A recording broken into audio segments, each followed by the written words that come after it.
اللہ تعالیٰ کا بے پناہ احسان و کرم کہ اس کی خاص توفیق سے ہم اور آپ تمامی لوگ آج یہاں اللہ اور اس کے پیارے رسول صلی اللہ تعالیٰ علیہ وسلم کے پاکیزہ ذکر کے حوالے سے سجائی گئی اس پاکیزہ محفل میں حاضر ہیں۔ آج محفل میلاد اس جاؤ میں سجائی گئی، دل کو بڑی خوشی ہوئی، اس لیے کہ ہر روز اس جاؤ میں بیٹھکیں لگتی ہے، مگر ہم اور آپ بہتر جانتے ہیں کہ ان بیٹھکوں میں ہوتا کیا ہے۔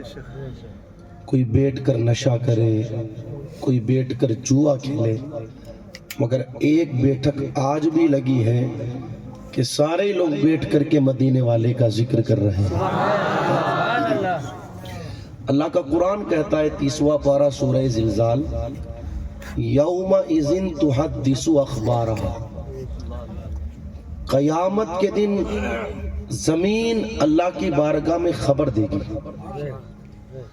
یعنی جس کسی بندے نے زمین کے جس کسی حصے پر بیٹھ کر جو عمل کیا ہے اس عمل کے بارے میں قیامت کے دن وہ زمین کا حصہ اللہ کی بارگاہ میں گواہی دے گا۔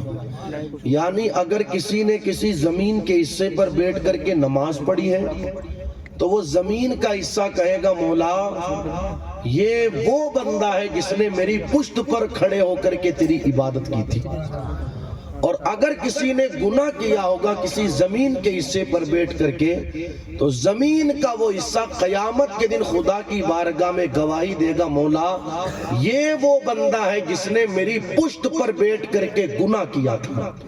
اب آپ سوچے جہاں یہ جاؤ کل قیامت کے دن کسی کے بارے میں یہ گواہی دے مولا یہ وہ بدبخت ہے جس نے میری پشت پر بیٹھ کر کے جوا کھیلا۔ کل قیامت کے دن جہاں یہ جاؤ کسی کے بارے میں یہ گواہی دے کہ یہ وہ بدبخت ہے جس نے میری پشت پر بیٹھ کر کے نشہ کیا۔ کسی کے بارے میں یہ گواہی دے کہ فلاں نے غیر محرم کی بہن بیٹی کے ساتھ میں باتیں کی۔ وہاں پر کل قیامت کے دن یہی جاؤ ہم لوگوں کے بارے میں خدا کی بارگاہ میں گواہی دے گا مولا یہ تیرے وہ خوش نصیب بندے ہیں جنہوں نے فلاں دن فلاں تاریخ کو فلاں موقع پر میری پشت پر بیٹھ کر کے تیرا بھی ذکر کیا تیرے محبوب کا بھی ذکر کیا۔ اس سے بڑی خوش قسمتی کی بات ہمارے لیے بھلا کیا ہو سکتی ہے۔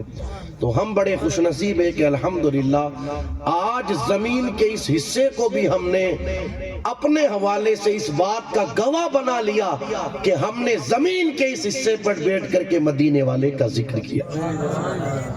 سب سے پہلے تو میں مبارکبادی پیش کروں گا عمومی طور پر آپ تمامی لوگوں کو اور خصوصی طور پر جناب محمد سلیم صاحب کو اور ان کے گھر والوں کو، ان کے والد جناب یاسین صاحب کو اور ان کے خاندان والوں کو کہ انہوں نے اپنی بچی کی شادی کے اس حسین موقع پر حضور علیہ السلام کے میلاد کی محفل کا اہتمام کیا۔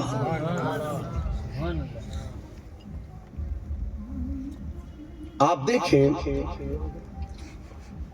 لوگ کہتے ہیں یار علم کا کیا فائدہ، میں کہتا ہوں جو فائدہ علم کا ہے وہ کسی چیز کا نہیں۔ امام اہل سنت سے کسی نے پوچھا تھا کہ علم کسے کہتے ہیں تو میرے امام نے فرمایا العلم نور یتجلی بہ القلوب، علم ایک ایسا نور ہے جس دل میں بھی پہنچتا ہے اس کو منور فرما دیتا ہے۔ علم اس روشنی کا نام ہے کہ جہاں پر علم رہے گا وہاں پر اندھیرا نہیں ہوگا، وہاں پر تاریکی نہیں ہوگی۔ علم ایک ایسی چیز ہے کہ جس کی برکت سے انسان اپنے آپ کو گناہوں سے روک کر کے اپنے آپ کو نیکیوں کے راستے پر ڈالتا ہوا نظر آئے گا۔ میں سمجھتا ہوں کہ یہ علم ہی کی برکت ہے کہ ایسے پرفتن دور میں جہاں قدم قدم پر گناہ ہو، قدم قدم پر بے حیائی ہو، قدم قدم پر بے غیرتی ہو، قدم قدم پر بے شرمی ہو، وہاں اس پرفتن دور کے اندر شادی کے موقع پر اللہ اکبر، گھر کے سارے افراد کا یہی کہنا، اگر شادی کے موقع پر کوئی کام کیا جائے گا تو مدینے والے کا میلاد کیا جائے گا۔ یہ علم ہی کی برکت ہے ماشاءاللہ۔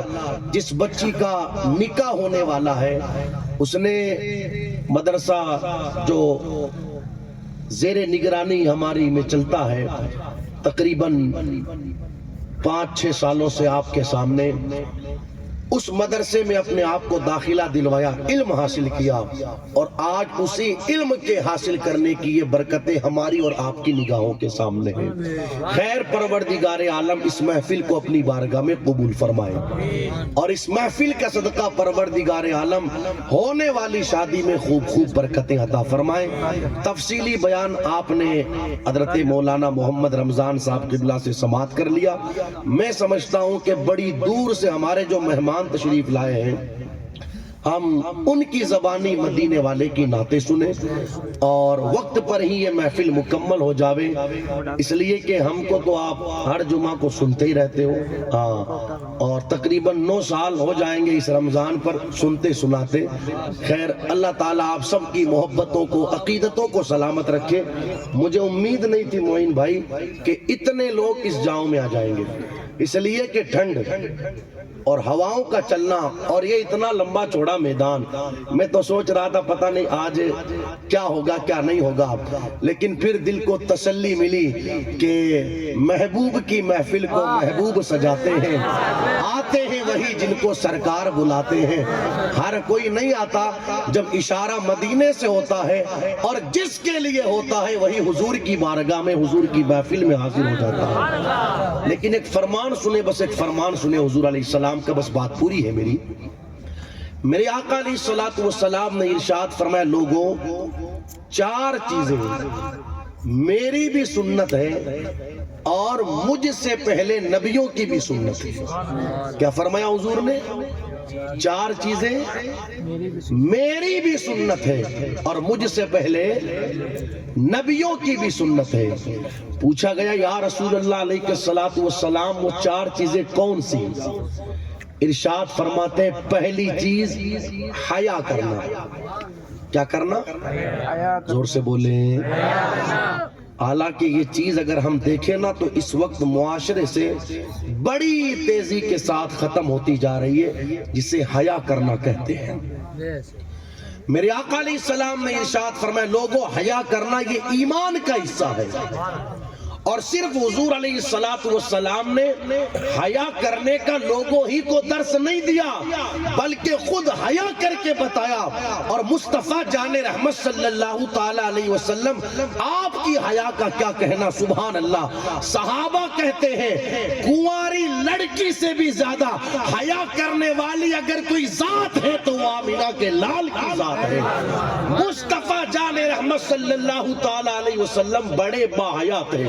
یار حضور کی بات تو اپنی جگہ، میں کہتا ہوں جو مصطفیٰ جان رحمت صلی اللہ تعالی علیہ وسلم کے قدموں سے لگ جائے وہ اتنے حیا والے کہ سیدنا سرکار عثمان غنی کہتے ہیں، لوگوں جب سے عثمان نے ان آنکھوں سے مدینے والے کو دیکھا ہے اس کے بعد کبھی عثمان نے ان آنکھوں سے اپنی شرمگاہ کو بھی نہیں دیکھا۔ جو نبی کے قدموں سے لگ جاوے وہ اتنے حیا والے کہ سیدنا سرکار عثمان غنی کہتے ہیں، لوگوں جب سے اپنا یہ ہاتھ میں نے نبی کے ہاتھ میں دے کر کے بیعت کی ہے اس کے بعد سے عثمان نے اپنے اس ہاتھ کو اپنی شرمگاہ پر بھی نہیں لگایا ہے۔ اتنے حیا والے، اتنے حیا والے کہ پھر آسمان کے فرشتے بھی ان سے حیا کرتے ہیں۔ جو قدموں سے لگ جائے وہ اتنی حیا والے ہیں، قدموں سے لگ جانے والے اتنی حیا والے، تو خود حضور کی حیا کا عالم کیا ہوگا۔ کیا کہا عثمان غنی نے؟ جب سے ان آنکھوں سے حضور کو دیکھا، جب سے ان آنکھوں سے حضور کو دیکھا اس کے بعد سے اپنی شرمگاہ کو بھی نہیں دیکھا۔ ایک وہ لوگ تھے، آج ایک ہم اور آپ ہیں۔ دل میں تمنا تو ساروں کے ہی ہے، دکھا دے یا الہی وہ مدینہ کیسی بستی ہے جہاں پر رات دن مولا تیری رحمت برستی ہے۔ تمنا تو سارے ہی کرتے ہیں کہ میں بھی مدینہ دیکھوں، میں بھی مکہ شریف دیکھوں، میں بھی گنبد خضرا دیکھوں، میں بھی خانہ کعبہ دیکھوں، مگر آپ مجھے بتائیں جس کے دل میں مدینہ دیکھنے کی تمنا ہو، کعبہ دیکھنے کی تمنا ہو، پھر وہ بھی معاذ اللہ اپنی ان آنکھوں سے گناہوں بھرے منظر دیکھے گا، پھر وہ بھی اپنی ان آنکھوں سے بے حیائیوں کے، بے غیرتیوں کے مناظر دیکھے گا۔ خدارا جن کے دل میں مدینہ اور مکہ شریف دیکھنے کی تمنا ہوتی ہے، پھر ان کی کیفیت تو یہ ہوتی ہے رات کو سوتے ہیں تو بھی درود پڑھ کر کے سوتے ہیں، اور صبح کو بیدار ہوتے ہیں تو بھی مدینے والے پر درود پڑھتے ہوئے بیدار ہوتے ہیں۔ آپ دیکھیں قدموں سے لگ جانے والوں کی حیا کا یہ عالم، تو خود حضور کی حیا کا عالم کیا ہوگا؟ توجہ ہے آپ کی؟ آپ دیکھیں جو حضور علیہ السلام کے قدموں سے لگے اس کی حیا کا عالم۔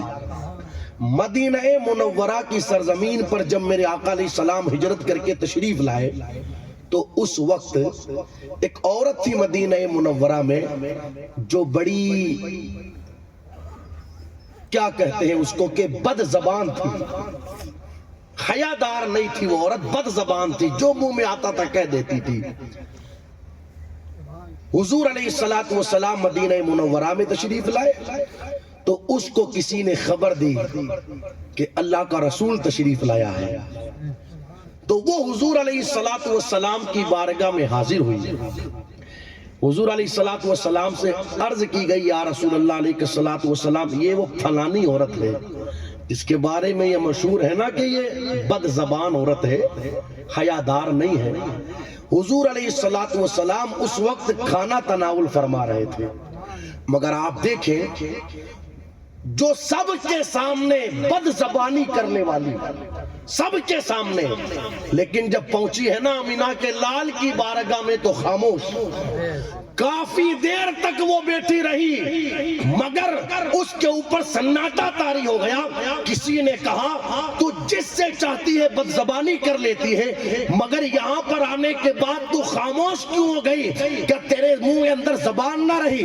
اس خاتون نے کہا یہ سامنے جو شان والا بیٹھا ہے اس کی ہیبت نے میرے اوپر ایسا روب طاری کر دیا ہے کہ میری زبان کھلتی ہی نہیں ہے۔ مصطفیٰ جان رحمت صلی اللہ تعالیٰ علیہ وسلم نے ایسے ہی نہیں فرمایا کہ اللہ تبارک و تعالیٰ نے میرے اندر وہ روب رکھا ہے کہ اگر 1 مہینے کی مسافت کی دوری پر بھی کوئی میرا نام کسی کے سامنے لے لے تو میرے نام کی برکت سے سامنے والے پر روب طاری ہو جاتا ہے۔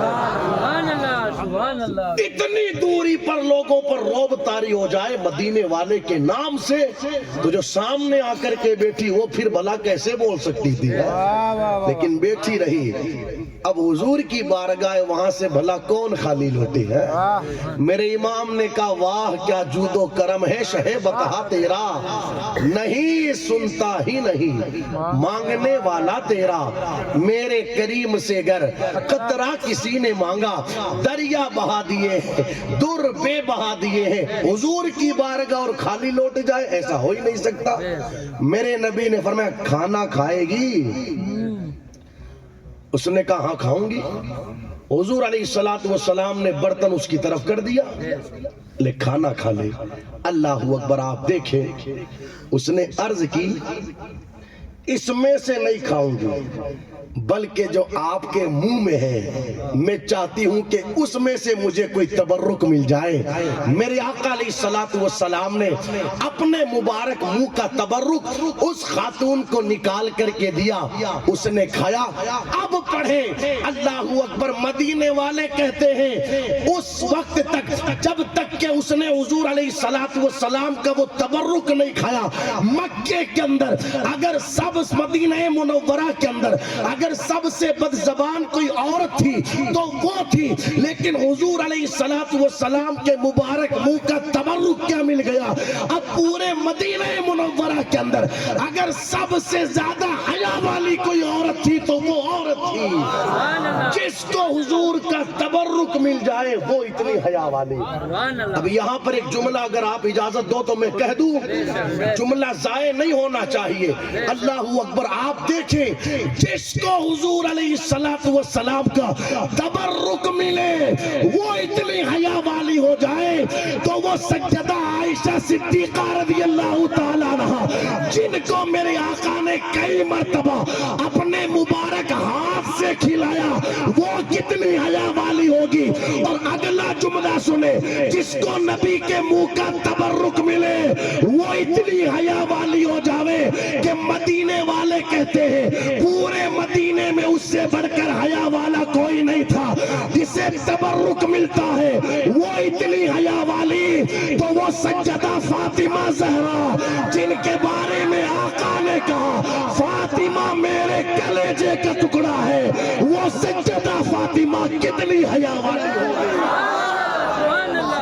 جسے تبرک ملے وہ اتنی حیا والی، تو وہ سیدہ فاطمہ زہرا جن کو میرے آقا علیہ السلام نے فرمایا فاطمہ میرے کلیجے کا ٹکڑا، وہ سیدہ کتنی حیا والی ہوگی۔ تبھی تو بریلی سے آواز آئی، جن کا آنچل نہ دیکھا ماں مہر نے۔ سبحان اللہ، سنیں میری ماں بہنیں سنیں، امام نے کہا جن کا آنچل نہ دیکھا ماں مہر نے، اس ردائے نزاہت پہ لاکھوں سلام۔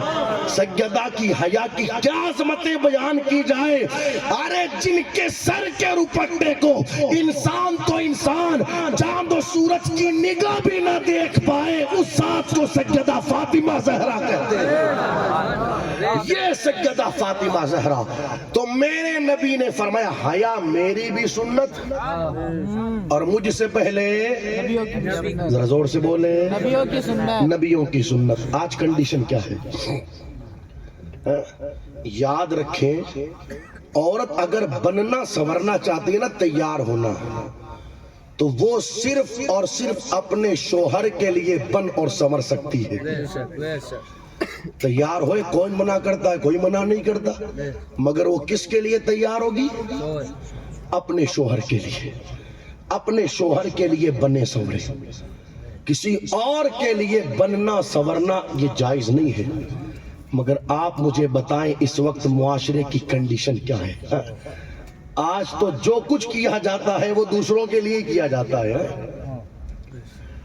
پہلے تو شادیوں کے اندر بیچ میں ایک وہ کیا کہتے چھولداری لگاتے تھے، کوئی الگ الگ ٹرینڈ کرتے تھے، بیچ میں پاٹ لگاتے تھے، عورتیں ادھر کھاوے مرد ادھر کھا لے وے۔ آج کل وہ سسٹم بھی ختم، مرد اور عورتیں ساتھ ہی۔ یہ کیفیت ہے، اور وہ بھی پھر اس لیے زیادہ سے زیادہ بن سنور کر کے جاتی ہے تاکہ ہمیں لوگ دیکھیں۔ معاذ اللہ، ہزار روپے کا بننا سنورنا میک اپ کرنا وہ ہے اس لیے تاکہ غیر مرد ہمیں دیکھیں۔ سنیں، جو خاتون گھر سے بن سنور کر کے نکلتی ہے، میرے آقا علیہ السلام نے ارشاد فرمایا جب تک وہ گھر میں داخل نہ ہو جاوے اس وقت تک اس پر اللہ اور اس کے رسول کی لعنت برستی رہتی ہے۔ اس لیے عورت اگر بننا سنورنا چاہتی ہے تو صرف اپنے شوہر کے لیے بن سنور سکتی ہے، شوہر کے لیے بنے سنورے کوئی منع نہیں کرتا۔ تو میرے آقا نے فرمایا حیا کرنا میری بھی سنت اور مجھ سے پہلے دوسری چیز میرے آقا علیہ السلام نے ارشاد فرمایا مسواک کرنا۔ کیا کرنا؟ زور سے بولیں، مسواک کرنا۔ میرے آقا علیہ السلام ارشاد فرماتے مسواک کرنا میری بھی سنت ہے اور مجھ سے پہلے اتنی پیاری سنت ہے مسواک کرنا۔ بھئی ہر بندہ یہ چاہتا ہے نا کہ جس وقت میری روح نکل رہی ہو، جان نکل رہی ہو، اس وقت میری زبان پر کلمہ جاری ہو جائے۔ سب چاہتے ہیں، سب یہی چاہتے ہیں نا۔ اس لیے کہ جب کسی کی جان نکلنے والی رہتی ہے تو چاروں طرف گھر والے بیٹھے رہتے ہیں، اور کلمہ پڑھتے رہتے ہیں کہ کسی طریقے سے اس کی زبان پر کلمہ آ جاوے، مگر قربان جاؤ آمینہ کے لال کی عظمتوں پر فرمایا میرے غلام میری سنت کو اپنا لے جسے مسواک کہتے ہیں، یعنی میری سنت مسواک کو تو اپنا لے، اس کی برکت اللہ تجھے وہ عطا فرمائے گا کہ دنیا میں تو اس کی برکتیں کئی ساری ہے ہی، منہ صاف رہے گا، دانت مضبوط رہیں گے اور مسوڑے مضبوط رہیں گے، اور جو منہ کی گندگی ہے اس سے تجھے نجات ملے گی، کئی ساری برکتیں دنیا میں تو ہے ہی۔ آقا فرماتے ہیں مسواک سنت کو تو اپنا لے میری، مرتے وقت اللہ تیری زبان پر کلمہ جاری فرما دے گا۔ فرمایا مسواک میری بھی سنت، مجھ سے پہلے نبیوں کی سنت۔ تیسری چیز میرے آقا فرماتے ہیں عطر لگانا۔ کیا کرنا؟ زور سے بولے، عطر لگانا۔ فرمایا گیا جب کوئی تین چیزیں تم کو دیوے نا، تین چیزیں تو منع مت کیا کرو۔ ایک عطر، ایک کیا ہے؟ عطر۔ دوسری چیز تکیہ، تیسری چیز دودھ۔ فرمایا یہ تین چیزیں جب تمہیں کوئی دیوے تو منع مت کیا کرو۔ وہ عطر دے رہا ہے اس لیے کہ وہ چاہتا ہے کہ میرا بھائی، میرا دوست، میرا رشتہ دار عطر جیسی پاکیزہ خوشبو میں مہک جاوے، تو آپ کی ذمہ داری بنتی ہے کہ آپ اس سے لے لے، اگر اس نے دیا ہے لگانے کے لیے استعمال کر لے۔ آپ کو کسی نے تکیہ پیش کیا، وہ آپ کو عزت دے رہا ہے، آپ تکیہ لے لے، استعمال کر لے۔ کسی نے آپ کو دودھ پینے کے لیے پیش کیا، اب دودھ کے کئی سارے فائدے مجھ سے زیادہ آپ جانتے ہو، تو وہ آپ کا فائدہ چاہتا ہے تو آپ کو کوئی دودھ پیش کرے تو قبول کر لیا جائے۔ تیسری چیز فرمایا عطر۔ اور چوتھی چیز میرے آقا علیہ السلام نے ارشاد فرمایا جو میری بھی سنت ہے اور مجھ سے پہلے نبیوں کی بھی سنت ہے، وہ ہے نکاح۔ کیا ہے؟ نکاح۔